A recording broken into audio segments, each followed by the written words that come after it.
Welcome to this webinar of Wills for the Layman, the necessity and importance of making them. We have a very reputed person for dealing with this topic, Mr. Farid Karachiwala, partner of Sagar Associates. Citizens for Tomorrow is hosting it. It is an initiative of Juhi, Chawla, Mehta, who have invited all of you to this webinar.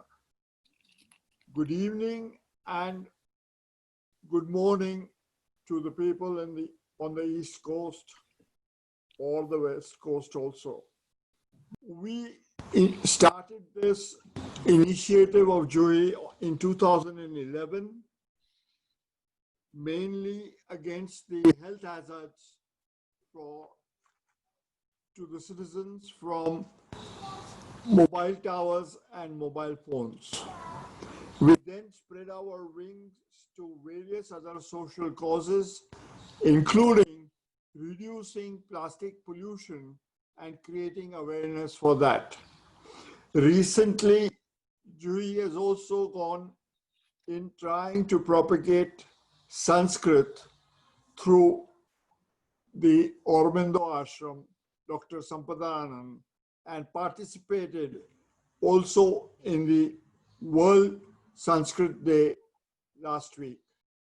I think this is all from Citizens for Tomorrow. Let us all have a lovely time with Farid. Farid, thank you very much for joining us.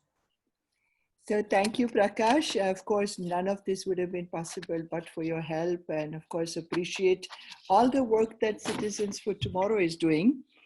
And of course, this topic is so important, Farid. As you can see, you and I connected a few months ago, unfortunately, not very pleasant circumstances, which led me to this thought that it is so important that something that could be simple can become so complicated, and more than that can become so hurting to the family members, to the legacy. And there is really no bigger pain than losing one's loved ones, especially a family member. It can become really miserable, and it can become very painful if there are major disputes amongst the family members, especially if the will is not properly executed, or it's not even done for that matter. And now, as we were talking, this whole pandemic crisis and the COVID-19, which has added really a major crisis and anxiety in all our lives, that is making us to evaluate and introspect really what can be done to protect our loved ones. So this really brought about this whole conversation with you, Farid, few weeks ago, that let us start thinking on these lines. Some of us are halfway, some of us have not begun, but really this does appear to be the time to think, organize, and get started on this path of making the will or understanding all the aspects. As Prakash said, Sagar Associates is such a leading, well-known firm in India. Just Mumbai alone, as Farid just mentioned, there are at least 200 staff members. The overall firm has over 350 professionals working out of 7 offices. Correct me if I'm wrong, but Ahmedabad, Bangalore, Chennai, Gurgaon, Hyderabad, Mumbai, and New Delhi. So that's, major mega firm.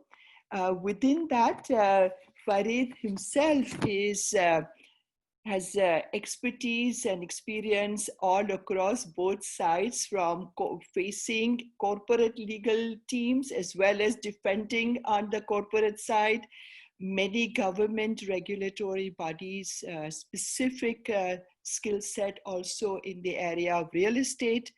And I had a great pleasure again to meet Farid. And not only, of course, I was impressed walking into the office with his reputation, but his ability to explain, to listen, to understand, and do what he can with utter care was something that resonates with me, Farid, even after several months. And as we talked, I really, really thank on behalf of all of us, specifically Prakash and I, for your time today, and for that of your associates, Nay and Unnati, to help us to organize. And lastly, we thank all the participants. And this session is being recorded. Many of you had sent questions early on as part of the registration, and all those questions have been forwarded to Farid. And he so graciously, I think, has accommodated or incorporated responses to all those questions. And if there are more during the session or at the end, kindly use the chat feature, which is bottom of the screen. And those questions would specifically be directed to Farid, so we can manage in terms of time and in terms of efficiency of everyone. Excuse me. Yes, Prakash? I think we will be failing in our duties if we do not thank Ruchika Teltumbade, an ex-JBIMS lady who has helped us tremendously, without which we would not have reached this stage. And also to my colleague Nilima Shirotka Basale for having designed the card invitation. Thank you very much, Nilima and Ruchika.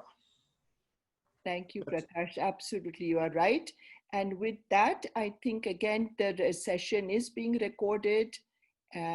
So as we have been receiving some chat messages, I think the audio should be good. Farid, if you can please start, and we again thank you and we welcome you to this session.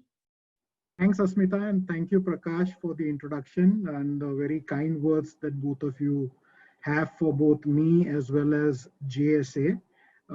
It's been a pleasure. I haven't known you for too long, but it was, pleasure, representing you and our brief interactions to sort out a problem that you had got yourself into has now resulted.